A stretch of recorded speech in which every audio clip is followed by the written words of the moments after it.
మాధవా మాధవా మా బయటికి వెళ్ళేస్తానమ్మా. అలాగే. ఏంటన్నయ్య? రేయ్, ఒకసారి మన ఇంటికి వెళ్ళొద్దాం పద.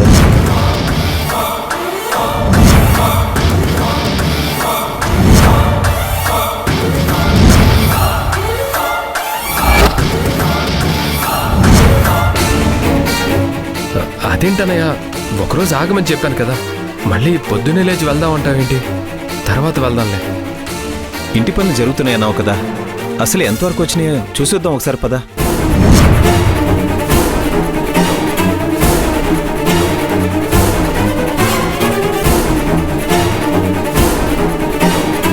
అంటే ఆ పనులు జరిగే చోటుకి నువ్వు రావటం ఎందుకన్నయ్య?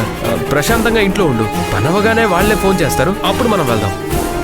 అవునరా, వాళ్ళు ఏ పనులు చేస్తున్నారో, పనులు ఎంతవరకు వచ్చాయో చూడాలి కదా. అలా వదిలేస్తే ఎలా?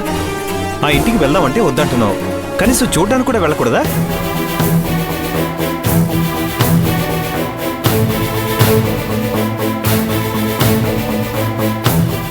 ప్లీజ్ అన్నయ్య, నేను చెప్పేది వినన్నయ్య.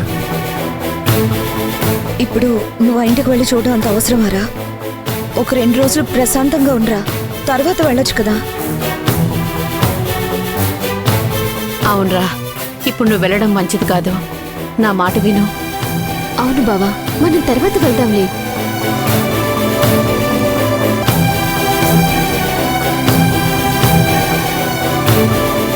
ఏంటి మీరందరూ ఒకే మాట మీద ఉన్నారా? ఎందుకు నన్ను మన ఇంటికి వెళ్లకుండా ఆపాలని చూస్తున్నారు? అసలు ఏమైంది ఆ ఇంటికి? నిజం చెప్పండి, అక్కడేమైనా జరిగిందా? ఆ రుద్రాణి వాళ్ళు మన ఇంటిని ఆక్రమించుకున్నారా?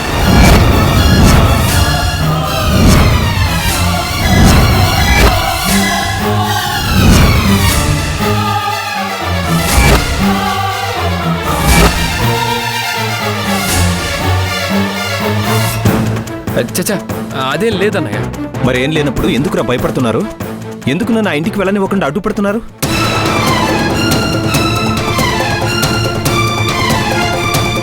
ఎందుకురా అంత కోపం? నీ ఆరోగ్యం గురించి చెప్తున్నాం తప్పితే అక్కడేదో ఇబ్బంది ఉందని కాదు.